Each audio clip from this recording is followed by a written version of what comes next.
Just because your song sounds good on these doesn't mean it's going to sound good on these. You lie. Let me show you why.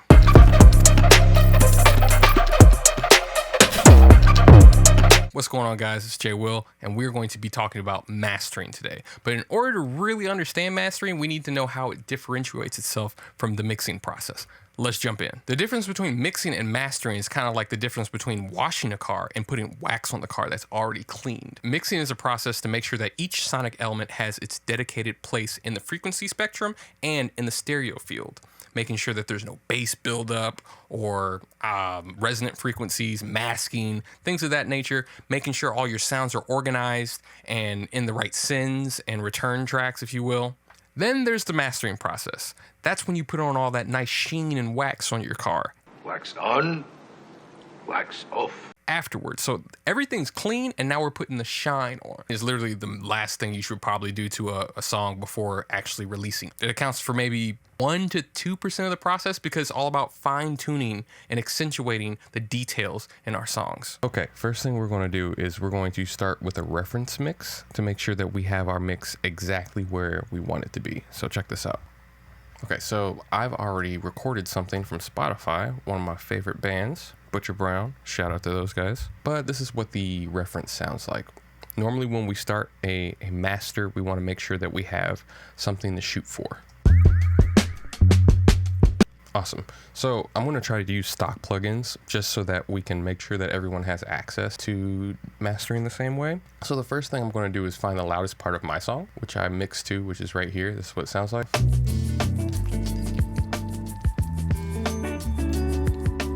Awesome. So I'm going to A/B this real quick.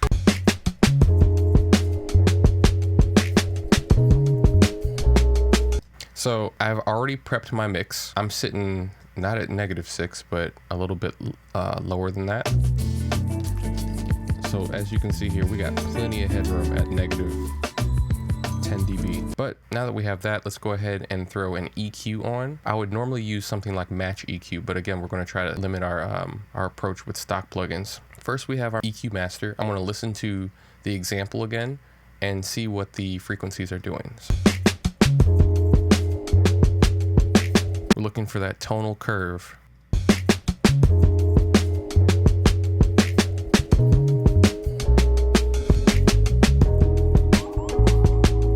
Okay, now let's go back to our mix. Fairly similar. I think there was a bump around here. Maybe an extra bump here. You don't want to do too much. I wouldn't do more than about 3 dB worth of extra boost or cut with your EQ on your master.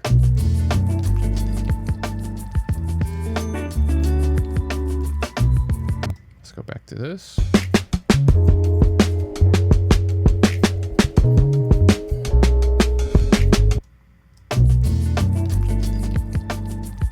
Yeah, there's definitely more mid-range stuff. And obviously, because the instrumentation is different, it's not going to be perfect, but I think we have a good start here, especially with the bass.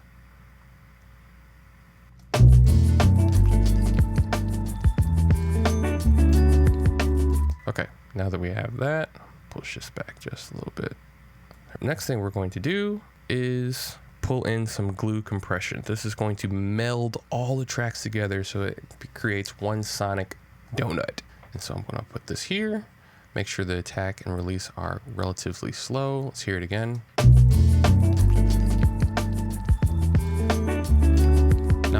Now I'm gonna lower the threshold and get about -3 dB. That's what I'm looking for.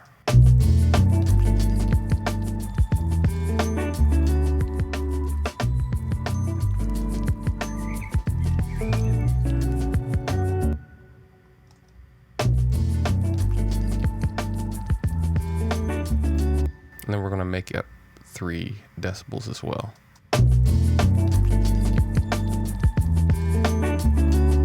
Okay, cool. Now we're going to add compression. This technique is called serial compression. And so one compressor is taking a piece of workload off of the next compressor. Normally, what you get as an end result is a more transparent or less squashed mix. So What I'm doing now is making sure I have what I want, as far as I want to try to compress most of the mid information, because that's what we're normally hearing. We have our multiband compressor here now. So anything below this point on the multiband compressor, it's going to compress. Like, so we're going to set this ratio to, set it to 1 to 2. And give it a little bit of makeup as well. I'm keeping the soft knee on because we want to gradually gain some loudness, bringing out the details of said song. So now that we got some multi-pan going on, always a mix of taste situation. I normally don't compress too much of the highs, but we can up the highs if we need more detail.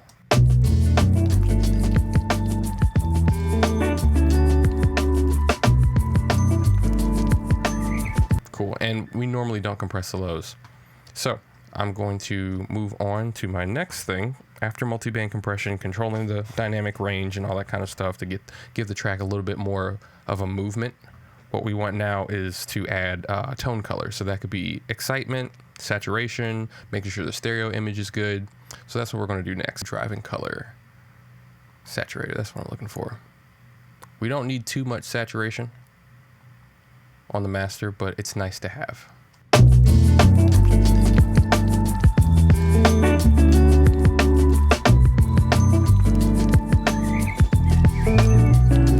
And as you can see, the master continues to rise further and further without us touching any of the gain.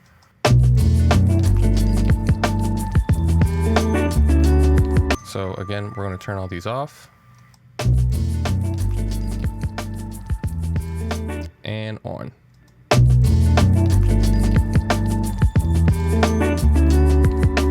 Excellent. I'm actually going to turn this down just a little bit just to make sure we're gain staging and keeping all of the dynamics and perceived volume where we want it to be. Perfect. Now what I'm going to do is check the stereo image and make sure there's no phase points. What I'm going to do is I'm going to use the vector scope basically to find out where anything is phasing on the sides. Let's play the track.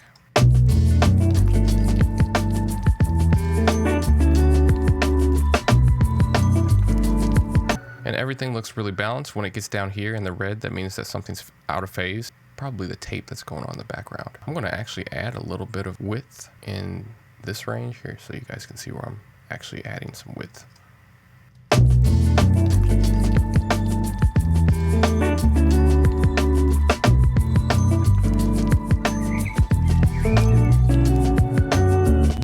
I like to take the tree approach when it comes to width. So the bottom obviously is going to stay mono. And the top you want to stay as mono as possible as well. But the mid-range is where you want to try to give some type of clarity of depth.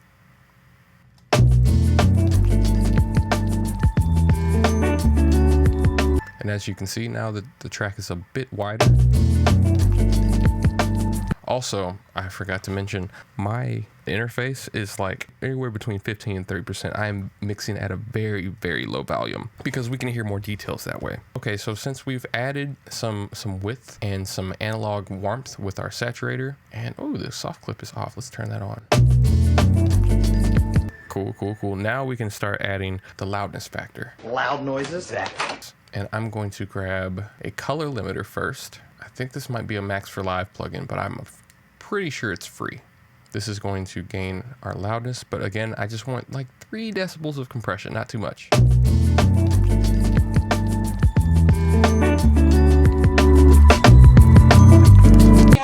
Too loud. So after we've dialed this in a little bit, I'm going to add the final limiter, which is going to basically make sure that nothing is clipping. It's going to bring it to the top. Like so. All the limiter is doing is making sure that we have just enough loudness. When you play it across your phone speaker, you hear this at a club or a coffee room, it sounds consistently the same. So it's a really good idea to make sure that you're going to hear the most out of your track with something like this. And check back with the reference mix, see if there's anything else we can change. I'm going to send this to external out so we're not hearing it through our master chain.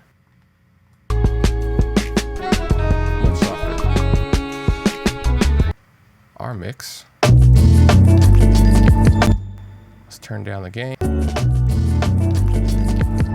looks like they were looking for the -14 LUFS, which is fine again, but when we're looking for true peak for Spotify, you can make it as loud as you want if you go by what Spotify has recommended, which I think is about -2 true peak. If it's long as it's under -2, you're fine for taking it higher. I'll put the link in the description as to where I got that information from. But for transparency and dynamics, this is what you want to do, making sure that you have enough gain reduction to raise the perceived loudness. And there you have it, a completely mastered track. You turn everything off on the master train. This is what it sounds like.